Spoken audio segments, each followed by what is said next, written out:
Por esta causa rindo mi vida y corazón ante ti.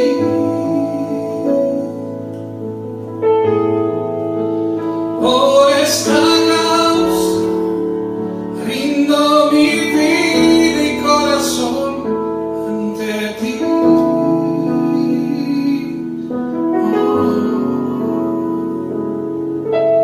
Ante el Creador de la vida, Padre de gracia, eterno Dios. Ante el Creador de la vida, Padre de gracia, eterno Dios. Para oír tu voz y dirección, para ver la expresión de tu amor, para entender tu verdad y corazón, a fin de conocer tu plenitud.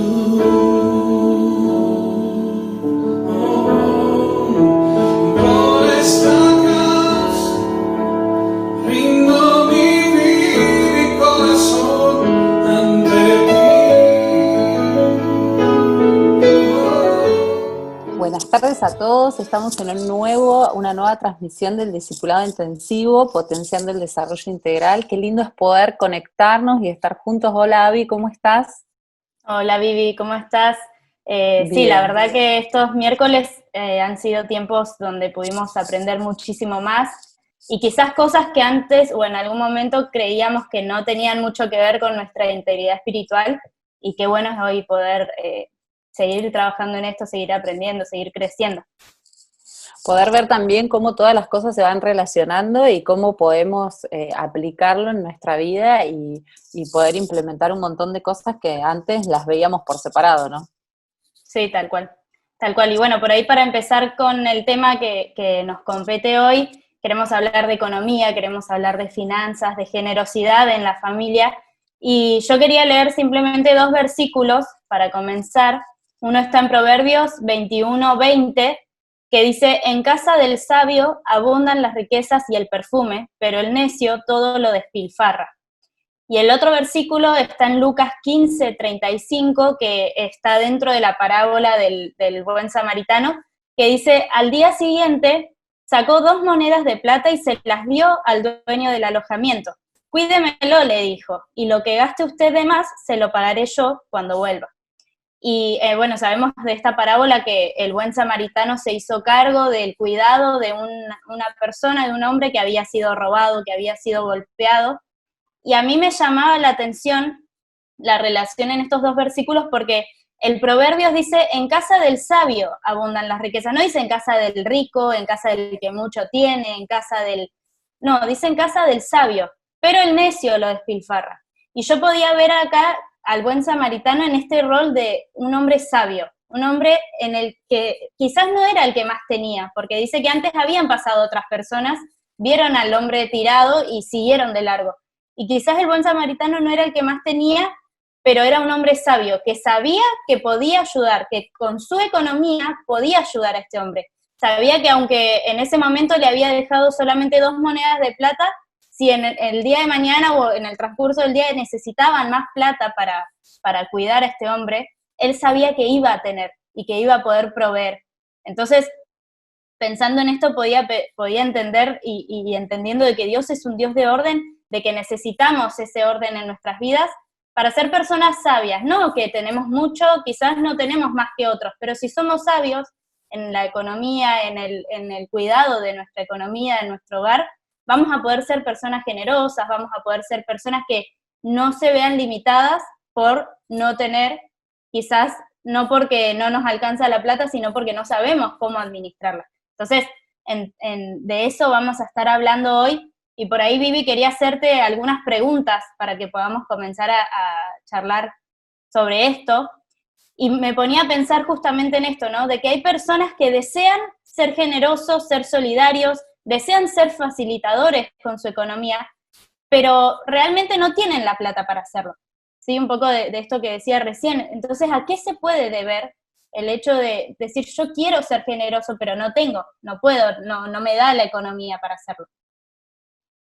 Podemos encontrar muchas razones, muchas causas, pero creo que la mayoría por ahí puede ser porque tenemos desorden en nuestra economía, porque somos desorganizados, porque malgastamos un poco el dinero, porque no llevamos por ahí un control en esto de qué, en qué gastamos, nos parece como excesivo, si anotamos todos los gastos, tenemos como algunos prejuicios, y también porque muchas veces cuando hablamos sobre el manejo de nuestro dinero, de nuestra finanza, de nuestra economía, no nos damos cuenta de que somos integrales y que también a través de cómo manejamos nosotros nuestro dinero, cómo manejamos nuestra economía, estamos manifestando lo que portamos y estamos manifestando lo que somos, ¿no? Entonces, es importante entender estas cosas, ¿no? También algo de lo que vos decías, ¿no? De que no es en la casa del rico abunda mucho el dinero, sino en la casa del sabio. Y muchas veces nosotros gastamos o mal gastamos porque no nos fijamos en qué o cómo lo hacemos, ¿no?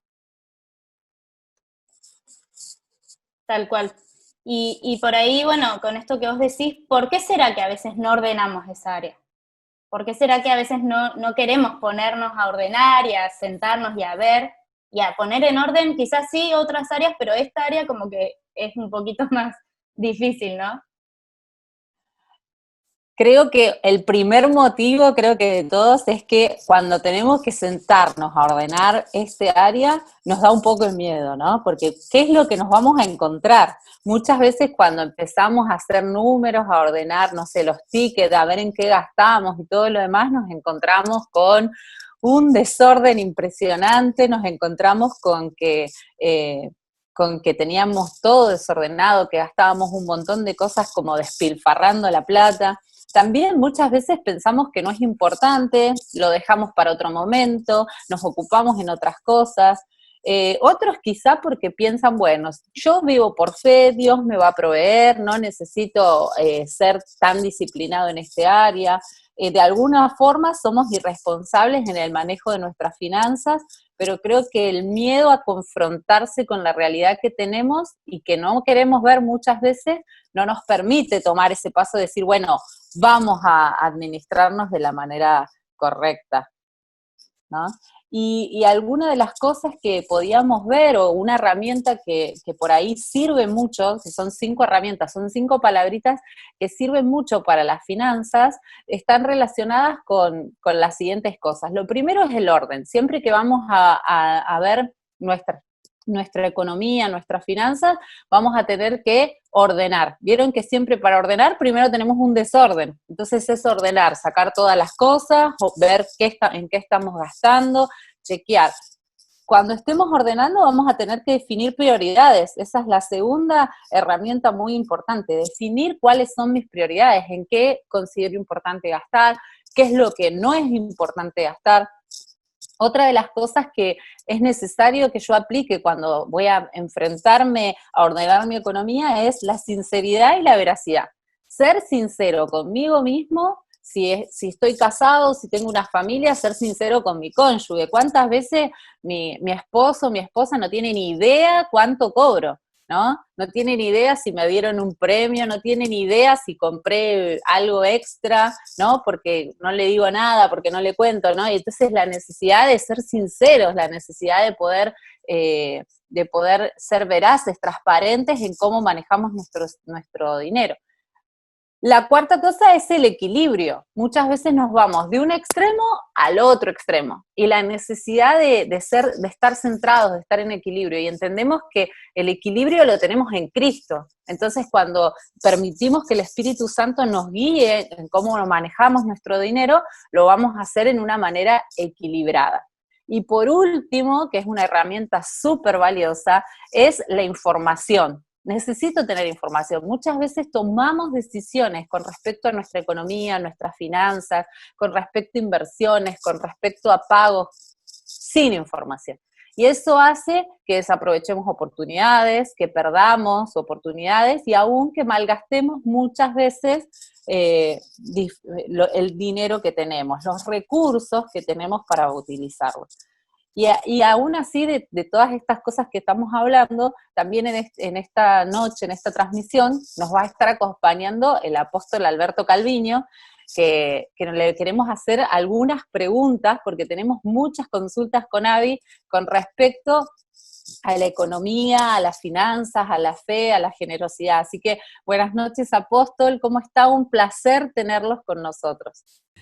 Hola, ¿qué tal? ¿Cómo están? Viviana, ¿cómo estás? Abigail. Qué bueno es poder compartir este tiempo juntos y poder hablar de estos temas tan importantes que tienen que ver con la vida práctica, con la vida diaria de cada uno de nosotros y que tienen que ver también, obviamente, con nuestra espiritualidad, ¿no? Así que buenísimo que podamos disfrutar de este tiempo. Bueno, como primera pregunta le queríamos hacer es, ¿qué relación tiene nuestra economía con nuestra integridad espiritual? Wow, qué tema, ¿no? Importante, y tiene todo que ver, la verdad que tiene todo que ver. Hay una frase que usé en algún momento, utilicé en algún momento en un mensaje que compartíamos y que la plasmé también allí en un escrito, que dice que debemos reflejar el carácter inmutable de Cristo en la administración de nuestros recursos, ¿no? O sea, debemos reflejar nosotros el carácter de Cristo en todas las áreas y también en la administración de nuestros recursos. Y el tema del dinero es un tema espiritual cuando se trata de personas espirituales. ¿Sí? El dinero en sí mismo obviamente es algo material, pero cuando se aplica a la vida de personas espirituales se transforma en un tema espiritual. Entonces necesitamos abordarlo desde ese punto de vista. La Biblia trata muchísimo acerca del dinero. Si fuera un tema sin importancia no se hablaría tanto. De hecho es uno de los temas que más se mencionan en la Biblia. Y no dándole una connotación materialista como también se ha hecho algunas veces, sino por la importancia que tiene como concepto y también en cuanto a la manera en que nosotros lo utilizamos. Jesús dice algo interesante, Jesús le da un estatus muy importante porque dice que no podemos servir a dos señores y después dice no se puede servir a Dios y al dinero, o sea, está poniendo al dinero, ¿sí?, en un nivel de competencia con Dios, ¿sí? O sea, el dinero es un Dios para muchos porque es quien gobierna la vida de muchas personas. Después el apóstol Pablo le escribe a Timoteo y le dice, raíz de todos los males es el amor al dinero. Ahora es interesante porque no dice raíz de todos los males es el dinero. Allí esas dos palabritas, el amor al dinero, es la que hace toda la diferencia. Entonces nos damos cuenta aquí que el dinero, de alguna manera, o el uso que le damos nosotros al dinero, a los recursos económicos, determina el estado de nuestro corazón. Y ahí es donde la fe, la espiritualidad se conjugan de alguna manera con el aspecto financiero o el aspecto económico. Y por ahí, teniendo en cuenta esto, me surge esta pregunta, ¿no? ¿Qué rol tiene la fe en nuestra economía? Porque muchas veces corremos ahí en el límite de decir, bueno, no, pero yo vivo por fe. Y creemos que vivir por fe es, bueno, gasto o hago, o no organizo porque me muevo por fe. Entonces, ¿qué rol tiene la fe en nuestra economía?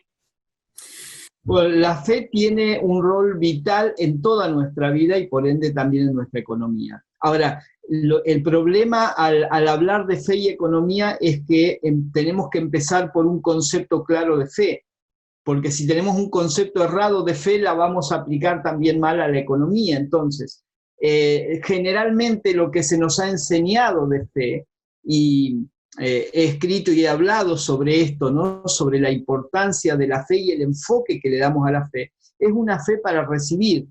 Y ahí es donde radica la confusión, ¿no? Yo creo que Dios me va a dar, y yo creo que Dios me va a dar, y Dios me va a proveer, y Dios me va a suplir, y son todas expresiones que hacemos. Claro, y acá entra la viveza criolla, ¿no? Porque tenemos una tremenda fe para que Dios nos dé para disfrutar algo nosotros, pero tenemos menos fe para que Dios nos dé para poder dar. Cuando se trata de dar, no tengo. Cuando se trata de hacer algo que me gusta, y bueno, de alguna manera Dios me va a suplir. Entonces, esa es la viveza por el mal enfoque que hay acerca de la fe, acerca de la finanza. Es muy interesante porque el capítulo que más habla de fe en la Biblia, que es Hebreos capítulo 11, como ya he explicado muchas veces, no nos habla de una fe para recibir, sino nos habla más bien de una fe para dar.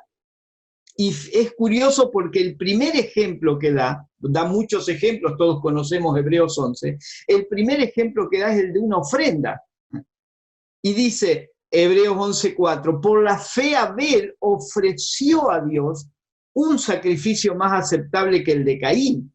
O sea, la fe que puso en práctica Abel no fue para recibir algo de Dios, para que Dios le provea.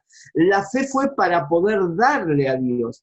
Entonces, allí es donde vemos que la fe tiene mucho que ver con las finanzas. No en cuanto a que Dios me dé solamente, que de hecho Dios nos suple y Dios nos provee, sino a que la fe en Dios y la confianza en Dios va a hacer que yo pueda utilizar el dinero de la forma en que Dios me lo pide, creyendo que nunca me va a faltar, creyendo que si yo lo hago a la manera de Dios, me va a funcionar. ¿Por qué? Porque creo en Dios, y eso es fe, es creerle a Dios y es creer en Dios. Hay otro versículo en la Biblia que usamos mucho en relación a la fe, se ha predicado, pero tal vez uno de los más predicados, ¿no? Filipenses 4:13, que dice, todo lo puedo en Cristo que me fortalece. ¡Wow! Y agarramos ese versículo para la fe, ¿no? Y no sé si me voy de vacaciones este año, está complicada la cosa, supongamos que para enero, febrero haya vuelos, ¿no? No, pero por fe, yo todo lo puedo en Cristo que me fortalece, así que yo tomo la palabra y yo creo que me voy a ir, ¿no? Y Pablo no está hablando en ese sentido. Cuando leemos, hago referencia a este versículo porque está en medio de un pasaje que habla de finanzas, en el que Pablo está diciendo, he aprendido a contentarme cualquiera sea mi situación. Sé vivir en la pobreza y sé tener abundancia. Todo lo puedo en Cristo que me fortalece. Entonces, no es la fe para hacer de alguna manera, apropiarnos de nuestros caprichos, de nuestros deseos, como nenes caprichosos, que todo lo que pidamos a Dios, Dios nos lo dé. Es la fe de manejar nuestras finanzas conforme a los principios de Dios, confiando en que Dios es sabio y Él puede darnos esa sabiduría a nosotros para que, como decían ustedes al principio, poder manejarnos con sabiduría en el tema de las finanzas y no relegarlo como un tema material, mundano, sin importancia. Y tenemos una fe bárbara y oramos por todas las cosas en nuestra vida, pero ¿cuántas veces hemos orado para que Dios nos dé sabiduría en la administración? Oramos para que nos provea, claro, oramos para tener trabajo, pero oramos para saber cuidar nuestro trabajo. Oramos para saber administrar correctamente, oramos para tener los recursos para poder hacer aquello que Dios quiere que hagamos. Entonces ahí es donde necesitamos aplicar la fe al área de la finanza. Wow, tremendo. Y también queríamos preguntarle, hicimos un par de preguntas, pero ya estamos así como quedando boca abierta con las que nos va respondiendo. También en este tiempo se está usando mucho y nosotros lo estamos usando la palabra generosidad, ¿no es cierto? Hablamos mucho de la generosidad, pero la consulta hoy, Apóstol, era, cuando hablamos de generosidad, ¿realmente de qué estamos hablando? Creo que generosidad es la palabra que mejor define nuestra relación con las finanzas, o que debiera definir nuestra relación con las finanzas.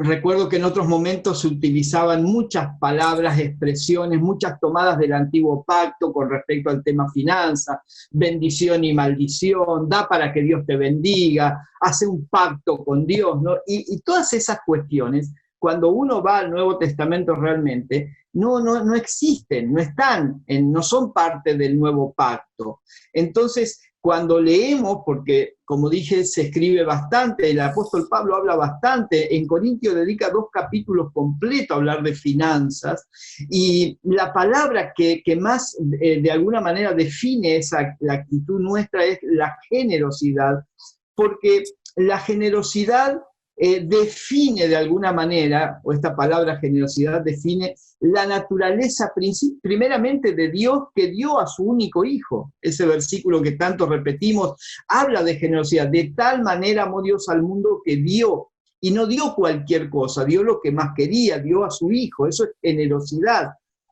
Y también la generosidad es el carácter y la naturaleza del hijo, que voluntariamente se ofreció por nosotros, ¿sí? Él dijo, a mí nadie me quita la vida, yo la pongo de mí mismo. Entonces, si vos estás dando tu vida, eso es generosidad, ¿sí? Así que la generosidad es una cualidad, una naturaleza que debe predominar y debe gobernar la vida de los hijos de Dios siempre, ¿sí? Esto es lo que podemos definir como generosidad, una naturaleza gobernante. Somos gobernados por la naturaleza llamada generosidad o somos gobernados por la naturaleza llamada egoísmo, ¿sí? O el adjetivo que querramos ponerle. Hay dos proverbios que son interesantes y que los escribe alguien como Salomón, que no solamente fue una persona que tuvo mucho dinero, mucho poder, sino que también, cuando uno lee la historia, se lo conoce a Salomón y se lo conocía en su época como el hombre más generoso. Es interesante porque la gente cuando iba a visitar el reino de Salomón, no solo iba a ver sus palacios, sus vestiduras, que eran todas extravagantes por el gran poder económico que tenía, sino que también iban a ver las vestimentas de sus empleados o siervos en esa época. O sea, él no solamente pensaba en él, sino que era un hombre extremadamente generoso. Y por eso escribe en Proverbios 11:25 y dice, el que es generoso prospera y el que reanima será reanimado. Fíjense que acá ni siquiera liga la generosidad solo con dinero, sino con la actitud de dar ánimo a otro, de reanimar a otro. Porque la generosidad excede el ámbito del dinero, pero como estamos hablando de finanzas, lo vamos a aplicar a esto, ¿no?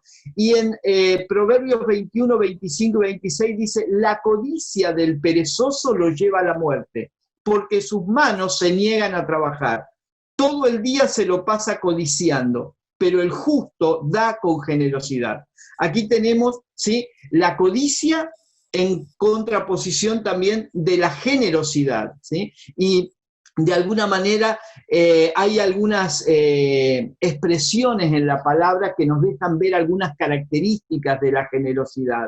En primer lugar, que la generosidad no depende de la abundancia. A veces tenemos esa idea de que para ser generosos tenemos que tener plata, ¿sí? O tenemos que tener una buena posición económica, y la generosidad no depende de eso. Esto lo expresa Pablo en 2 Corintios 8, 1 y 2, que dice, ahora, hermanos, queremos que se enteren de la gracia que Dios ha dado a las iglesias de Macedonia. En medio de las pruebas más difíciles, su desbordante alegría y su extrema pobreza abundaron en rica generosidad, ¿no? Es un versículo que a mí me gusta mucho porque está lleno como de aparentes contradicciones desde el punto de vista humano, pero que encierra verdades muy profundas. ¿Cómo alguien puede tener desbordante alegría en medio de las pruebas más difíciles? Eso solo puede hacerlo la fe. Pero además dice que dieron o abundaron en rica generosidad en medio de una extrema pobreza. Así que la generosidad es una actitud y es una naturaleza que se expresa, no importa la condición económica. Obviamente, depende de la condición económica, va a ser la manera en que vamos a expresar esa generosidad. Ahora, hay gente que tiene mucho dinero y es generosa, y hay gente que tiene mucho dinero y es mezquina. Pero también hay gente que no tiene dinero, que es pobre y es mezquina. Y también hay gente que no tiene dinero, es pobre y es generosa. Así que la generosidad no depende de la posición económica. La generosidad también, describiéndola un poquito, nos dice la Biblia que es lo opuesto a la tacañería. ¿Sí? Todos hemos escuchado del tacaño, ¿no? El tacaño en el trabajo, el que no te paga un café, ¿sí? El que nunca deja una propina. Todos hemos escuchado de algún tacaño y siempre alguno tiene ese mote, ¿no? El tío tacaño, ¿no? El cuñado tacaño, bueno, siempre hay alguno allí. Y 2 Corintios 9:5 el apóstol Pablo dice: así que me pareció necesario rogar a estos hermanos que se adelantaran a visitarlos y completaran los preparativos para esa generosa colecta que ustedes habían prometido. Entonces estará lista como ofrenda generosa y no como tacañería, ¿no? O sea, ahí vemos cómo la generosidad es lo opuesto a la tacañería. Y fíjense que aquí está hablando de una ofrenda, y me gusta porque dice que envió hermanos para que completaran los preparativos para esa generosa ofrenda, ¿no? No por lo general en el pensamiento evangélico, cuando hablamos de ofrenda, no pensamos en algo preparado o elaborado. Es lo que surge en el momento, lo que siento en el momento, ¿no? Entonces depende del que levanta, por eso hay algunos que tienen más calidad para levantar la ofrenda. No, lo vamos a poner a este porque cuando este levanta se junta mucho, ¿no?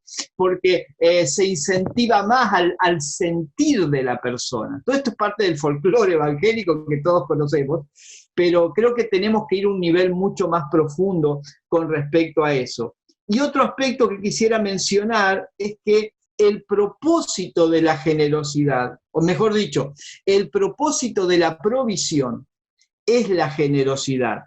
Hay un texto también allí en 2 Corintios 9:11 que dice: ustedes serán enriquecidos en todo sentido para que en toda ocasión puedan ser generosos y para que por medio de nosotros la generosidad de ustedes resulte en acción de gracias a Dios.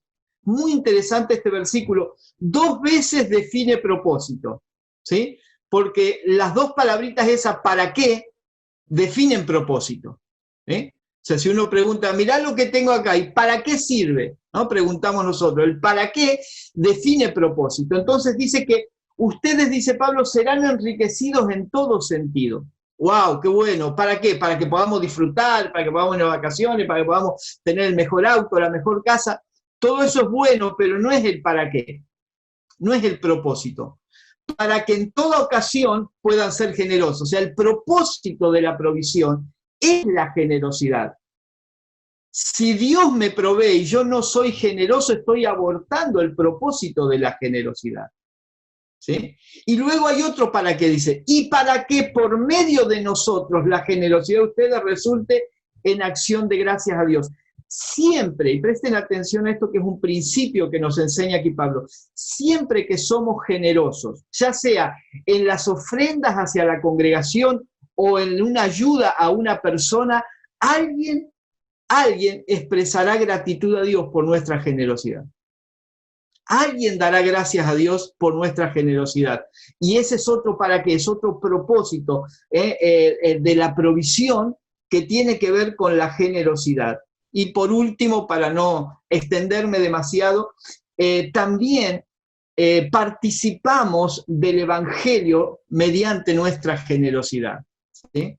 Esto también lo enseña Pablo en Filipenses capítulo 4, en ese pasaje que yo les decía, donde está todo lo puedo en Cristo que me fortalece, ese es el 13. 14 y 15 dice, sin embargo, han hecho bien en participar conmigo en mi angustia. Y ustedes mismos, filipenses, saben que al principio de la obra del Evangelio, cuando salí de Macedonia, ninguna iglesia participó conmigo en mis ingresos y gastos, excepto ustedes. Así que Pablo usa acá la palabra que a mí me gusta mucho, participar, o sea, tener parte, y habla de la obra del Evangelio. ¿De qué manera nosotros tenemos parte en la obra del Evangelio? Por medio de la generosidad, por medio de nuestras finanzas, ¿sí? Entonces, esto es a grandes rasgos lo que la Biblia nos enseña. Hay muchísimo más, por supuesto, pero como para poner una base allí sobre la generosidad. Y qué tremendo entender todo esto, porque surge la siguiente pregunta, que es ¿cómo podemos manifestar la generosidad? Porque uno quizás cuando escuchaba generosidad, lo único que pensaba era, bueno, ofrenda. Pero entendiendo todo esto de qué es realmente y a qué nos referimos con generosidad, ¿cómo podemos manifestar esa generosidad? Hay muchas formas de expresar nuestra generosidad al Señor. Obvio que en lo que es la estructura eclesiástica, debido a que cuando hay una congregación, ¿no es cierto?, que tiene una estructura, sea un edificio que alquila o que es propio y hay que pagar impuestos y hay que sostener una calefacción, como en el caso nuestro, que debe ser importante, luz, gas, bueno, todo lo que corresponde, si hay personal que trabaja. Entonces, esa congregación necesita tener un ingreso estable, ¿sí? Un ingreso que se pueda medir de alguna manera para hacer un presupuesto, asumir compromisos. Entonces, el mecanismo más utilizado es el de ofrendas y diezmos, ¿sí? Ahora, no el diezmo en relación otra vez a bendición o maldición, sino el diezmo también como expresión de generosidad, pero también como algo más, porque la ofrenda va y viene, ¿no es cierto?, de acuerdo a momentos. El diezmo de alguna manera nos permite tener cierta previsibilidad con respecto a los ingresos, ¿sí? Porque es un porcentaje, entonces a medida que los sueldos van aumentando, el diezmo va aumentando también, porque es algo matemático, ¿sí? Que se va dando de manera automática. Entonces esto ayuda mucho a la organización en las finanzas de una congregación. Así que si hablamos de la congregación, con ofrendas, con diezmos, a veces no solamente la generosidad se expresa en términos de dinero, se puede expresar en términos de materiales, de una donación que yo hago para la congregación por una necesidad que pueda haber o porque deseo hacer algo y Dios pone en mi corazón poder ofrendar algo que tal vez no es dinero, pero es algo que cuesta dinero para la congregación, para el uso de la congregación. Damos también para las misiones, sostenemos misioneros a través de nuestra generosidad. Y miren qué importante lo que yo decía de dar gracias, porque cuando estamos nosotros ofrendando para abrir una congregación, ¿sí? Para sostener obreros en otra parte del mundo o en otra parte de la Argentina, y esos obreros en ese lugar están predicando el Evangelio, y gente se salva y conoce al Señor por la predicación de ellos, esas personas van a dar gracias un día por quienes aportaron generosamente para que ese misionero vaya a ese lugar. Esas son las formas en que expresamos generosidad en cuanto a la extensión del Evangelio. Cuando participamos, miren, y aunque hay un beneficio directo, pero cuando participamos en un seminario donde a lo mejor en un congreso donde pagamos una inscripción, ¿sí? Estamos siendo generosos también porque estamos recibiendo una enseñanza generosa, y nosotros retribuimos también con generosidad económica. O sea, hay muchas maneras. Cuando compramos un libro, estamos expresando generosidad y ayudando al avance del Evangelio, o sea, de muchas maneras. Y también, obviamente, expresamos generosidad en términos personales, cuando ayudamos al necesitado, cuando sabemos de una necesidad y aportamos en función de esa necesidad, también manifestamos nuestra generosidad. Manifestamos generosidad cuando si tenemos la posibilidad, le damos trabajo a alguien. A veces hay ciertos trabajos que tal vez los podríamos hacer nosotros en nuestra casa. En estos días aquí en Río Grande, las veredas se llenaron de nieve y de hielo, ¿no? Y hay que limpiarlas para que nadie se lastime y todo eso. Y yo lo puedo hacer a lo mejor, y aunque me canso, pero de pronto pasan jóvenes que no tienen un trabajo fijo y dice, no le puedo limpiar la vereda y yo le cobro tanto. Y el dar ese espacio, yo podría hacer, si no, ¿qué voy a gastar tanta plata en darle a estos chicos que me limpien la vereda si yo lo puedo hacer? En algún momento donde necesito ahorrar y me veo en una imposibilidad, tal vez sea un razonamiento lógico, pero si puedo hacerlo, ¿por qué no dar trabajo también a quien está buscando, no está queriendo delinquir, sino que está buscando la manera de tener un recurso económico que necesita? Y yo puedo hacerlo también expresando de esa manera mi generosidad. Había muchas formas, pero bueno, estas son algunas de las más comunes tal vez, ¿no? Bueno, queremos agradecerle al apóstol por haber compartido con nosotros y por todo lo que nos enseñó. Realmente siempre que comparte con nosotros se nos estalla el cerebro, digo yo, ¿no? Porque de una palabra chiquitita como generosidad nos hace ver una amplitud de un montón de cosas. Muchísimas gracias. Gracias por estar siempre para compartir con nosotros.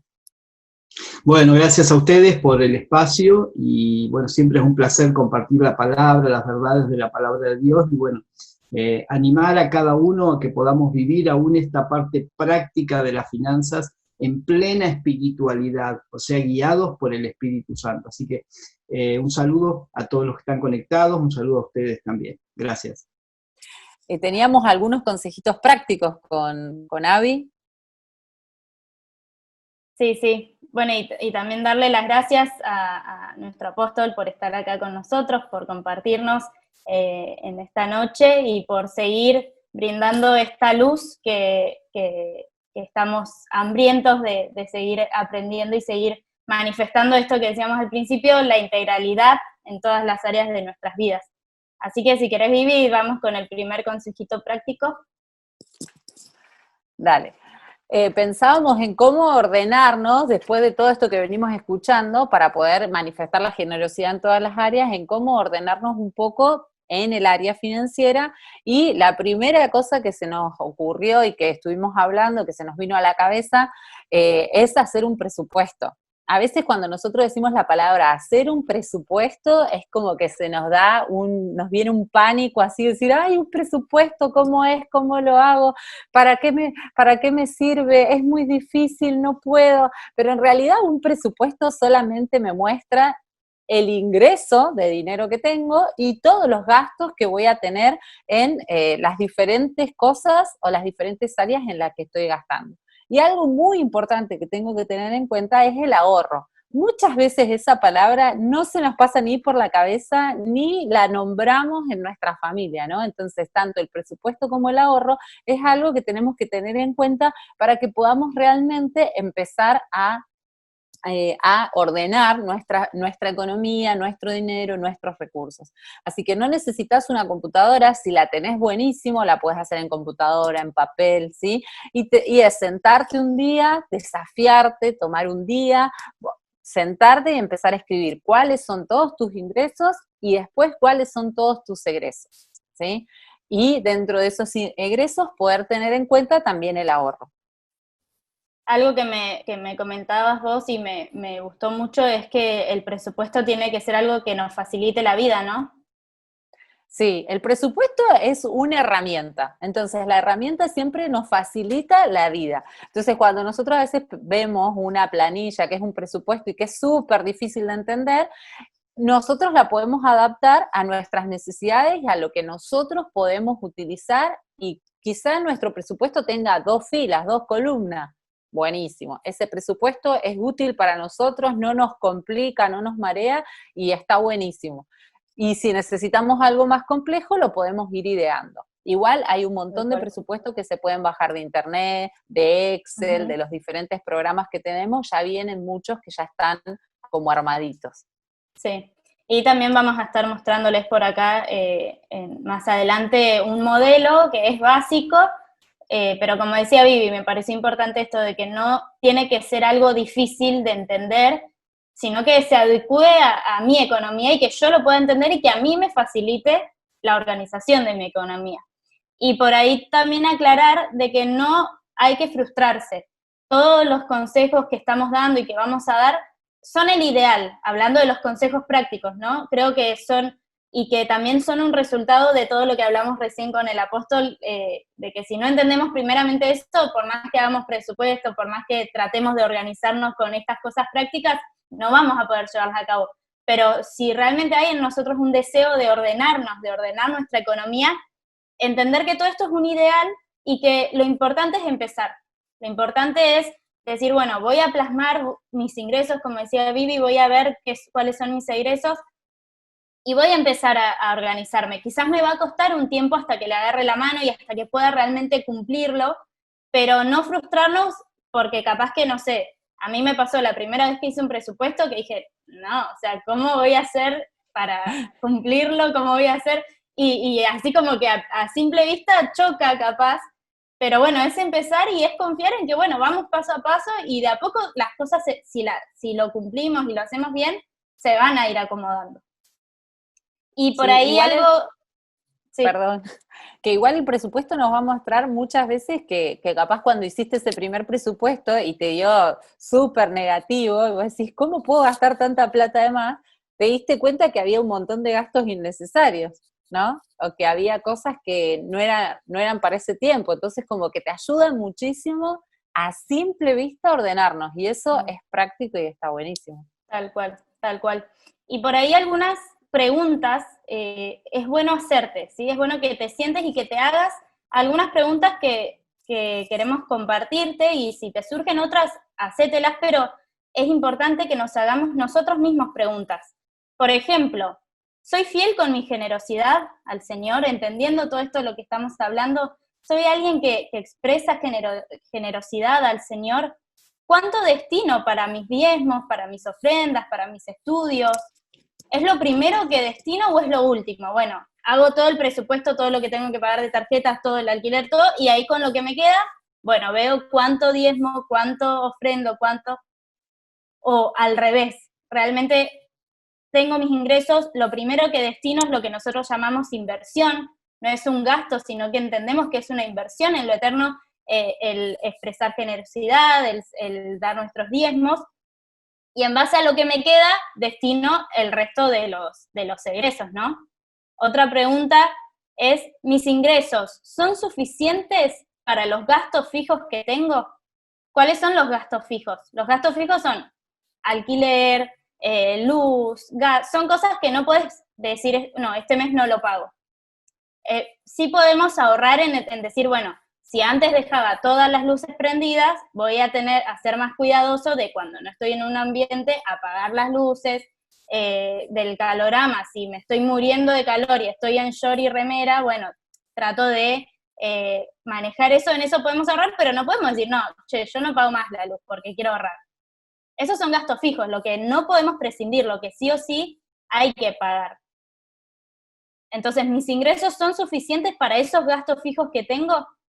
Después, ¿mis ingresos son suficientes para esos gastos fijos más los gastos variables que suelo tener? Y ahí en los gastos variables entran las cosas que son más de placer, ¿no? Salidas, comprar comida hecha, pedirte una pizza cada tanto, comprarte ropa, incluso el saldo del celular. Muchas veces pagamos un montón de celular simplemente porque nos fue aumentando y te enteraste que de repente pagás un montón y no te pones un día a llamar y decir, che, quiero que me bajen el saldo o el plan del celular porque la verdad que no lo uso totalmente. Entonces, gastos variables que puedo ir modificando. ¿Mis ingresos son suficientes para esos gastos? ¿Mis ingresos son suficientes para los gastos fijos, más los gastos variables, más el ahorro que nos hablaba Vivi al principio, ¿no? Cuando uno hace un presupuesto se puede ver claramente qué es lo que me alcanza con la plata que me está ingresando, ¿no? Y muchas veces nos vamos a dar cuenta que tenemos algunos gastos fijos que sí son necesarios, pero después tenemos muchos gastos variables, muchos gastos que no son imprescindibles, y que quizás me fijo el resumen de mi tarjeta de crédito y es todos gastos no sé, del kiosco, de comida, de cosas que vamos gastando de a poquito y que esos puchitos suman. Esos puchitos que vos decís, bueno, una gaseosa, ¿cuánto me va a gastar? Pero sumada a la gaseosa que compraste ayer y a la gaseosa que vas a comprar mañana, va sumando. Entonces, definir si mis ingresos son suficientes para esos egresos que yo estoy teniendo. Y si la respuesta es sí, quiere decir que estoy yendo por buen camino, que estoy administrando bien, correctamente, porque me está alcanzando. Ahora el tema es cuando la respuesta es no. Y cuando hacemos ese presupuesto y vemos ahí el numerito negativo, que vos decís, me falta, o sea, no me alcanza para pagar todo los egresos que tengo, ¿no? Entonces es ahí cuando tenemos que ponernos a definir. Nos hicimos preguntas y ahora, en base a las respuestas que obtuvimos, vamos a definir cuáles son mis gastos fijos fundamentales. O sea, me voy a poner a anotar y decir, esto no lo puedo reducir. O sea, es esto, no lo puedo reducir. El alquiler, vos no puedes reducir cuánto pagas de alquiler, porque es el precio que te dan. Quizás en algún otro momento podés buscar un alquiler más económico, pero donde estás hoy, no lo puedes reducir. La nafta, podés ahorrar en cuanto a, bueno, tratar de no andar tanto, pero lo que sale en la nafta lo tenés que pagar, no es algo que puedas reducir. La luz, bueno, como dijimos recién, ¿cuáles son los gastos fijos fundamentales? Definir cuáles son mis gastos fijos negociables, es decir, son importantes o no son importantes, pero puedo prescindir de ellos, ¿sí? Capaz, no sé, el internet, para mí es fundamental, por ejemplo, una persona dice, no, yo trabajo con el internet, no puedo sacar mi internet. Pero si sos una persona que solo usa internet para ver Netflix y no lo usa para otra cosa, bueno, planteate si realmente podés prescindir de eso si estás en una condición de tener que ahorrar, ¿no? Y definir, por último, con qué dinero cuento por mes para ahorro. ¿Sí? Esto que decía Vivi, es muy importante que adquiramos esta cultura del ahorro, que muchas veces no la tenemos en cuenta y es, bueno, si me sobra, y a veces capaz te sobra plata, pero bueno, la gasto. Y no incluyo dentro de mi presupuesto un ítem que diga, bueno, yo por mes esto lo voy a ahorrar, y lo que es ahorro. No es que es ahorro si puedo, es ahorro. Entonces, definir estas cuestiones, hacernos estas preguntas, las leo rápidamente. ¿Soy fiel con mi generosidad? ¿Mis ingresos son suficientes para mis gastos? Para todos mis ingresos, gastos fijos, gastos variables, ahorros. Y definir cuáles son mis gastos fijos fundamentales, cuáles son mis gastos fijos negociables, con qué dinero cuento por mes para gastos variables y con qué dinero cuento por mes para imprevistos y para ahorros. Bien, y cuando ya te respondiste todas esas preguntas, no te atormentes, sino que te sentás y podés ver bien conforme a tus ingresos, conforme a separar las cosas por categorías, ¿no? Los ingresos, que sería todo lo que ingresa, y después la parte de egresos o gastos, que la puedes dividir, por ejemplo, en inversión. Inversión sería todo lo que te va a dar un beneficio. ¿Qué es lo que te da un beneficio? Ser generoso te da un beneficio, estudiar te da un beneficio, ahorrar te da un beneficio. Entonces, todos esos ítems yo los voy a poner en inversión. Y ahí voy a poner qué es lo que tengo que diezmar, la generosidad, si tengo estudios, si participo si mando a los chicos a la escuela. Gastos que voy a saber que a largo tiempo o en corto tiempo me van a dar un beneficio. Después voy a poner todos los egresos que son fijos, que esto que decía Abby, los alquileres, los imprescindibles, ¿sí? Los que no se pueden negociar, y los gastos variables. Junto con la inversión yo voy a poner el ahorro. ¿Por qué? Porque si yo dejo el ahorro para el final, nunca voy a tener nada para ahorrar, ¿no? Uno a veces dice, bueno, cuando tenga voy a ahorrar, cuando me paguen el aguinaldo voy a ahorrar. Pero en realidad es, si espero para último momento, nunca voy a tener ni ganas ni dinero que me sobre para poder ahorrar. Entonces, el presupuesto ahí, viendo todas esas cosas, vamos a poder tener un panorama general de cómo está mi economía, cómo está mi manejo del dinero. Hay cosas que tenemos que tener en cuenta, hay otros consejitos que pensamos y hablamos con Abby, y así los vamos a ir tirando rápidamente, y es, por ejemplo, cómo manejamos o cómo utilizamos nuestra tarjeta de crédito, ¿sí? Cuando yo era chica con mis hermanos, pensábamos que la tarjeta de crédito era como es eso que vos pasabas y nadie tenía que pagar, ¿no? Entonces, siempre le decíamos a mi mamá, pagá con tarjeta, ¿no? Como que, total, después a fin de mes, y mi mamá decía, no, claro, porque a fin de mes se pagaba. Y a veces nosotros podemos, como adultos, igual comportarnos con esos niños que piensan que pagan con la tarjeta y que no la tenés que pagar. Entonces la tarjeta de crédito ya la tengo que utilizar de manera responsable, sabiendo que si no la pago, sabiendo que si no la pago me va a traer consecuencias, sabiendo que tengo que pagar, si pago el mínimo me va a dar muchos intereses, sabiendo todas las cuestiones que tengo que saber con el uso razonable e inteligente de mi tarjeta, ¿no? Entonces bueno, quiero esto, pero no tengo plata, bueno, lo compro con la tarjeta, no. Si no me voy a llenar de deudas. Entonces, ser inteligentes, ser sabios a la hora de utilizar ese recurso de tarjeta de crédito que muchas veces me puede servir para financiar grandes proyectos, ¿sí? Pensaba que, me acordaba ahora el ejemplo que dábamos al principio del buen samaritano, si bien él no usó una tarjeta, pero él dijo, bueno, si hay que pagar algo, cobrámelo a mí. Yo creo que si hubiera habido una tarjeta de crédito en el momento, él hubiera pagado para pagar más adelante, pero él, como decíamos, era sabio para decir, yo voy a poder pagarlo. No es que dijo, bueno, y después vemos quién te lo paga o cómo te lo pago, sino que él sabía que iba a poder pagar ese compromiso que él había asumido. Entonces, con la tarjeta creo que es lo mismo, es tratar de usarla sabiendo que vamos a poder pagarla después. Claro, ahí decimos, bueno, por fe. Claro. Una fe mal aplicada, ¿no? Y después, algo que también hablábamos, y es el de la compra inteligente, ¿sí? Es algo que quizás es un término que se está escuchando un poco más, se usa con la ropa, del hecho de decir, no sé, no te compres algo que no sabes con qué usarlo, o sea, que te gusta, pero que no se te ocurre en la cabeza con qué de tu guardarropa usarlo. Entonces, comprar inteligentemente, decir, che, bueno, me gustó esta remera, ¿con qué la puedo usar de todo lo que tengo?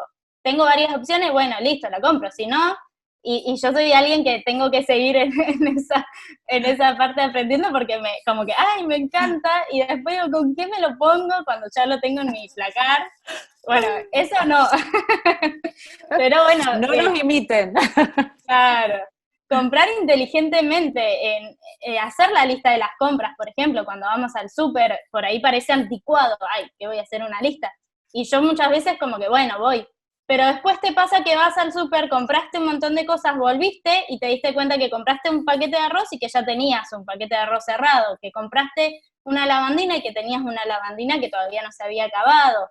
Entonces, ser inteligentes en ese sentido, es decir, antes de irme a comprar, miro, hago un recorrido por mi casa, por la alacena, por la heladera, por el baño, por el sector de limpieza, y veo qué es realmente lo que necesito. Porque después se acumula y pasa que se vencen las cosas, que se ponen feas, y es porque realmente no chequeamos, y esto también habla del orden. Si yo tengo toda mi cocina desordenada, toda la alacena, que a veces pasa, que uno va sacando, pero cada tanto hay que volver a hacer un orden, de decir, che, mira, tenía esto acá que está a punto de vencer y no lo había consumido. O incluso cuando vas a comprar, fijarte la fecha de vencimiento, porque capaz compraste una leche que se vence mañana y que no te la vas a poder tomar en un día. O capaz que sí, y vos decís, no, yo sé que en mi casa se la bajan como si nada, entonces aprovecho la oferta, pero muchas veces aprovechamos ofertas que después vamos a terminar desperdiciando porque se vencen rápido. Entonces, son cosas que tienen que ver con la compra inteligente. El hecho de comprar comida hecha o comida rápida, ¿no? Pasar por una roticería. Hay veces que es necesario porque quizás surgió un imprevisto, pero ya cuando es algo de todos los días o es algo diario, ver realmente por qué estoy comprando. Si es porque no tengo tiempo de cocinar o no me organizo para cocinar. Y eso es algo que yo tuve que aprender porque yo tengo un margen muy chiquitito para el almuerzo y yo en ese momento no puedo cocinar. Entonces nos pasaba a nosotros que comprábamos comida hecha, pero llegó un punto que yo dije, no, yo me tengo que organizar, entonces el día anterior dejo la comida lista para el otro día, ¿no? Entonces eso nos hizo ahorrar un montón en comida, porque era un gasto grande que se podía evitar, pero faltaba que yo o que nosotros nos organicemos para poder hacerlo. Cosas como definir cuántas salidas al mes nos vamos a permitir. Si sos una persona que te gusta salir a comer, salir a tomar algo, ir a tomar un café, bueno, definí presupuestado. Por mes vamos a salir tantas veces, por mes vamos a destinar este dinero para salidas o para... Y después cumplirlo, obviamente, ¿no? En el presupuesto. Claro. También hay muchas cosas que a veces nosotros nombramos o estamos diciendo ahora y parece como que, uy, son restrictas, después no te puedes pasar, pero muchas veces por no definir estas cosas o por no tenerlas en cuenta, después no podemos pagar, no sé, la luz y estamos corriendo para ver cómo pagamos la luz, cómo pagamos el gas, que no se nos junten las boletas, ¿no? Entonces es muy importante de que hay cosas que nosotros ya podemos prever y que lo podemos anticiparnos, nos garantiza el poder tener todo en orden, ¿no? Hay algo que nosotros siempre sabemos, es, por ejemplo, las fechas de cumpleaños, ¿no? Entonces, saber si yo tengo tal cumpleaños en algún mes y yo ya sé que le gusta a la persona y encuentro un buen precio, puedo ir comprando los regalos de manera anticipada. A veces dejo los regalos para último momento y termino gastando un montón de plata. ¿Por qué? Porque no preveí de comprar anticipadamente, ¿no? Algo muy importante es ser constante y firme en decir lo que se destinó de dinero o de porcentaje para para tal gasto, y si se acabó ese dinero, se acabó, ya no puedo jugar, bueno, saco del ahorro, saco de acá, saco de allá, juego con el vencimiento de la tarjeta, sino que realmente pueda ponerme firme y pueda tener constancia, pueda trabajar en ese área que muchas veces nos vamos a sentir tentados de sacar de otros fondos, pero que podamos ser realmente responsables en el manejo del dinero. Y por sobre todo, algo que me parece muy importante y que con Avi lo compartimos, esto de no se negocia nunca lo que es del Señor. Es decir, siempre lo primero es nuestra generosidad. No porque pensemos que Dios nos va a maldecir si no le damos, no porque estemos buscando la bendición de Dios, sino porque saber que todo es de Él, todo es para Él, y nuestros recursos, ¿no? Esto que nos enseñaba y que nos comentaba el apóstol, ¿no? De que Dios nos provea, que Dios nos dé, que Dios realmente esté dándonos y nos esté dando provisión, es para que nosotros seamos generosos, para que nosotros podamos compartir esa generosidad. Entonces, como fundamento en el manejo de nuestra economía tiene que estar esto: no se negocia la generosidad, no se negocia lo que el Espíritu Santo nos guía a hacer con nuestros recursos, ¿sí? Y que podamos ser realmente fieles en todo lo que Él nos guía a hacer. Tal cual. Y bueno, entender por ahí, quiero recordar y recalcar de que no nos frustremos, ¿sí? Que hay que empezar. Lo importante es empezar a ordenar. Lo importante es querer primero y, bueno, empezar. Y al principio quizás sí va a ser así medio estricto y que, bueno, no voy a tener que controlar bien esto, pero llega un punto que se transforma en un estilo de vida, en algo que adquirimos ya como costumbre o como rutina. Entonces ya nuestro cerebro automáticamente nos va a decir, che, ¿esto es necesario? Vas a estar por comprar algo y te vas a decir, che, no vas a poder vivir sin esto. Obviamente que sabemos que a veces nos damos gustos y que hay una cierta flexibilidad, pero si no tenemos un presupuesto no sabemos hasta dónde se puede extender ese elástico o esa flexibilidad. Y lo importante es saberlo y bueno, estar ordenados en esta área es tan importante como todas las áreas que venimos hablando miércoles a miércoles en estos discipulados intensivos. Así que bueno, esto era lo que teníamos para compartir hoy y de lo que queríamos charlar hoy. Sí, y algo que no dijimos, ¿no? Como para cerrar, es que busques ayuda en el caso de que necesites ordenarte. Muchas veces uno dice, bueno, pero ¿por dónde empiezo? Me dio rojo, negativo este presupuesto, ¿y cómo hago? Buscar ayuda en tu líder, en tu pastor, y que él te pueda ayudar en base a entender esto, ¿no? Y poder ordenarnos para poder ser realmente generosos. Así es. Así que bueno, nos despedimos de todos. Le damos gracias por estar ahí mirándonos. Les recordamos que el miércoles que viene seguimos con el discipulado, así que los esperamos para seguir aprendiendo. Y bueno, también recordar que tenemos este fin de semana nuestro entrenamiento familiar, así que para que puedan estar siendo parte, si todavía no te anotaste, si todavía no pediste información, ahí hay un número de teléfono, hay un link al que puedes ingresar. Así que, bueno, por mi parte. Bueno, muchas gracias, nos vemos la semana que viene y en el entrenamiento familiar también. No está